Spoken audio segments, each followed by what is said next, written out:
in-house, nonpartisan entity that's not allowed to provide policy advice, so we can't use them for these purposes. And the Attorney General is not able to give you the same kind of advice? The Attorney General's office, 1,100 attorneys? Well, first of all, there's obviously a vacancy at the Attorney General's office right now, so so that's an issue. And secondly, again, the Attorney General does not advise the legislature. The Attorney General advises the state as a whole. And what are some of the issues you anticipate you may be facing with the Trump administration and why this is necessary? Well, the issues are broad, to say the least.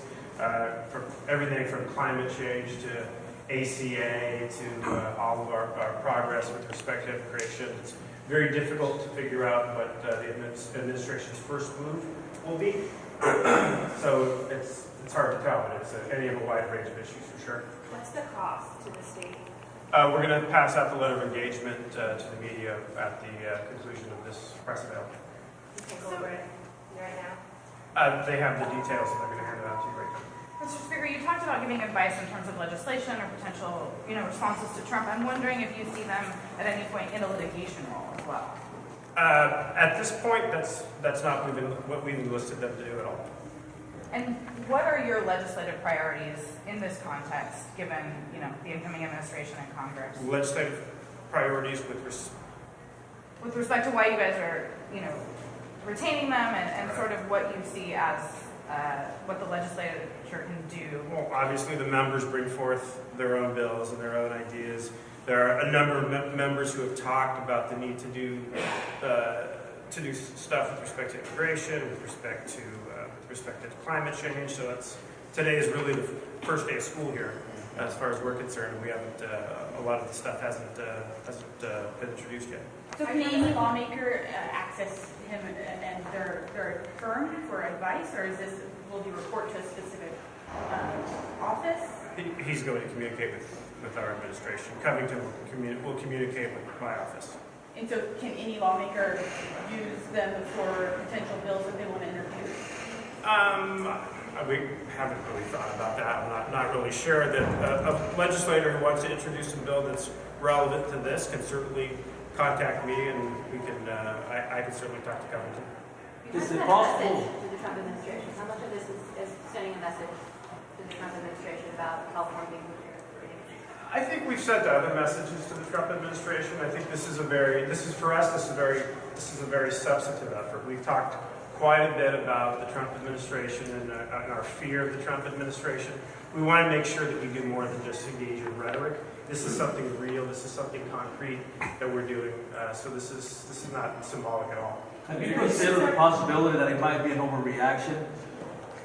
No, not at all. The rhetoric coming out of this administration, that out of the future administration, the rhetoric that throughout the campaign, we don't at all think this is an overreaction. Is there a concern that you're sending the message that you're not going to be working with the Trump administration, but already getting ready for the battles we have to face?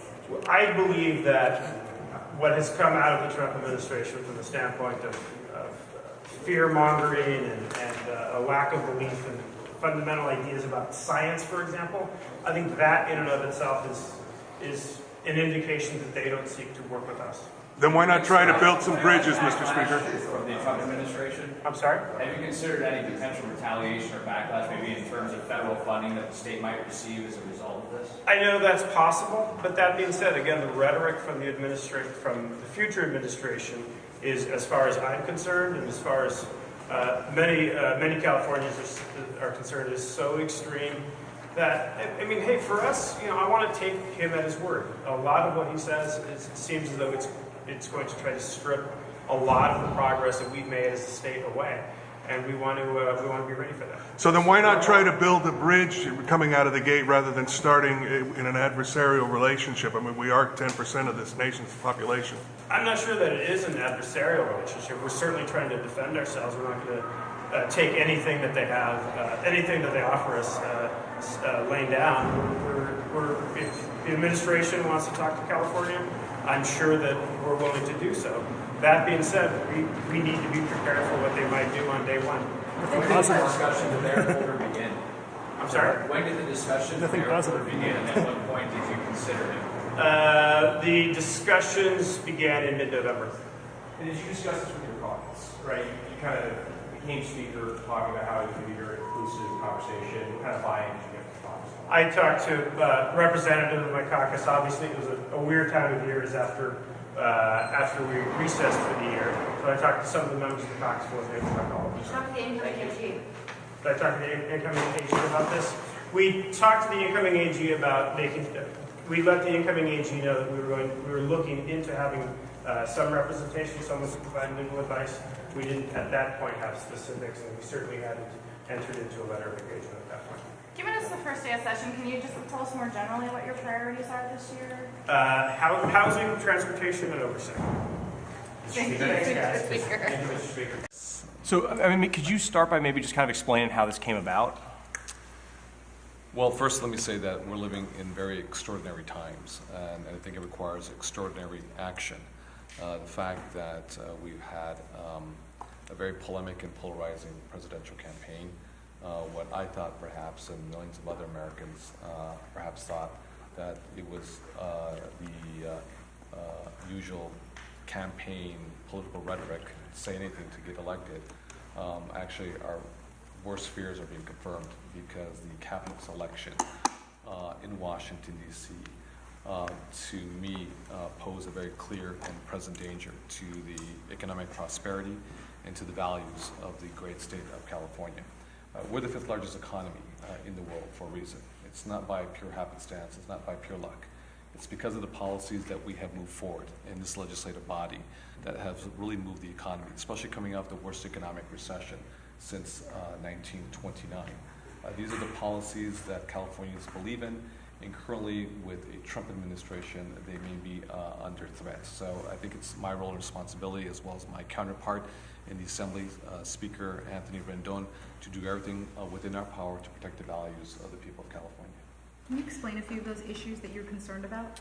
Issues are our environmental protections, the air that we breathe into our lungs, the water that we drink, and making sure that the water is safe and it's clean for our children. Not just environmental protections, but also to healthcare. There's a real possibility that more than 6.5 million Californians will have no access to any type of quality healthcare. And ironically speaking, a lot of these folks who benefited from the Affordable Care Act actually live in very strong Trump districts throughout the state of California. So what happens if in fact that ACA is eviscerated? And now all of a sudden you lose access to your health plan. You're going to have to pay higher premiums out of your pocket or for a more expensive health plan. So that in effect is a tax increase on the middle class in the state of California. What happens when you have no health care? You end up in the emergency room. And when you end up in the emergency room, all taxpayers in California, irrespective if you're a Republican, if you're a Democrat, if you're agnostic, if you voted for Hillary Clinton or John J. Trump, you're all going to pay higher taxes because you're going to have to foot the bill for everyone who ends up in the emergency room. That is not, we haven't even gotten to an economy yet, because if in fact the Affordable Care Act is eviscerated, we're talking about potentially 200,000 jobs being lost in California, jobs that are related to the healthcare industry. Technicians, we're talking about nurses, registered nurses, LVNs, CNAs, we're talking about medical doctors, we're talking about clinicians.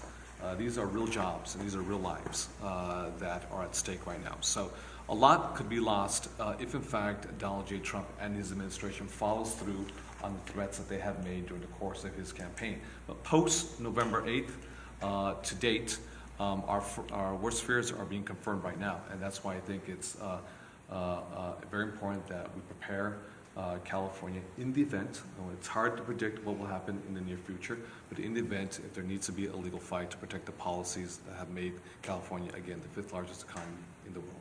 What role do you see Eric Holder and Covington playing in the coming months? Well, you know, Eric Holder brings a lot of legal super firepower. Obviously, he's the former U.S. Attorney General of the United States. He brings a lot of incredible experience, especially in the federal regulatory framework. He is a top world lawyer, no question about it. So he brings a lot of firepower. He will give us advice when it comes to healthcare, when it comes to the issue of climate action, when it comes to the issue of the environment, when it comes to the issue of protecting children and mothers who may be separated because of massive deportation rates, at hospitals, at schools, at churches. No one ever quibbles about, deporting violent criminal felons. Fine with me, go ahead. But when we're talking about children and their mothers and separating them, and all of a sudden you have a very massive, loose criteria of who's a quote-unquote criminal violent felon, come on. No one quibbles about criminal violent felons. But when we're talking about children and their mothers, that's another thing altogether. So he will provide, legal strategic advice and tactical advice as well. And he will work very closely with our Attorney General, our resumptive, soon-to-be Attorney General, Javier Becerra. So I think the more legal power, the bigger the team, the better for California. We're a state of 40 million people, so we need, all the best legal minds possible. Do you see a situation where they're actually in court litigating on behalf of the legislature? It's hard to tell, but we won't discount that. If in fact if it's litigation, it's litigation. If it's not litigation, if it's something that we can do in Washington D.C. We'll attempt to amend it in Washington D.C. It's my hope first and foremost that I'm not looking for a fight. I don't want to fight, but it is my role as the leader of the Senate to make sure that we're prepared in the event if our values are undermined in California. Now, let me say this, is that it's my hope that Donald J. Trump and a Trump administration can find value in the policies that have worked for California. We have, the largest economic growth than any other state in the union. We have climate policies that actually have created real jobs, tangible jobs that we can verify and quantify and actually, count. And at the same time, we have reduced, our emissions of harmful carbon pollutants into the air and into the atmosphere. If they can find value in these policies, there's no need to attempt to dismantle them in Washington, D.C., or obstruct other states from securing these types of policies for their own economic growth, their own economic prosperity, better health outcomes. Are you really starting out on the right foot by going to this length of retaining Mr. Holder in an effort to defend against a man that hasn't even been sworn in yet? No, not at all whatsoever, because if you obviously, during the course of the presidential campaign and post-November 9th, we've heard him continuously double down on these declarations of not believing in science with the issue with climate change, environmental protections, the individuals who he has selected. Department of Labor is the CEO of Carl's Jr., who doesn't believe in the minimum wage. But how do you expect to work with him when you're taking preemptive steps like this? I think it's our role and responsibility as elected officials. We're not subservient to the federal government, nor are we subservient to the Washington, D.C. This is not a monarchy. This is a republic, and this is a democracy, the United States of America. My constitutional role and obligation is to protect the citizens of the state of California. So why not ask them if they find value in those policies rather than just hiring a lawyer, Senator? I think they've made it very clear, all the declarations that they have made, and in fact, what the cabinet positions that they have selected. These are individuals who don't believe in the policies of California. So it doesn't mean that we're looking for a fight, but we want to be prepared just in the event. Has the leadership asked for a meeting yet with the Trump team? We haven't had no reply as of yet from the Trump administration. But you have asked? We have asked. Within California, what is your message to the Trump supporters here and even the Republican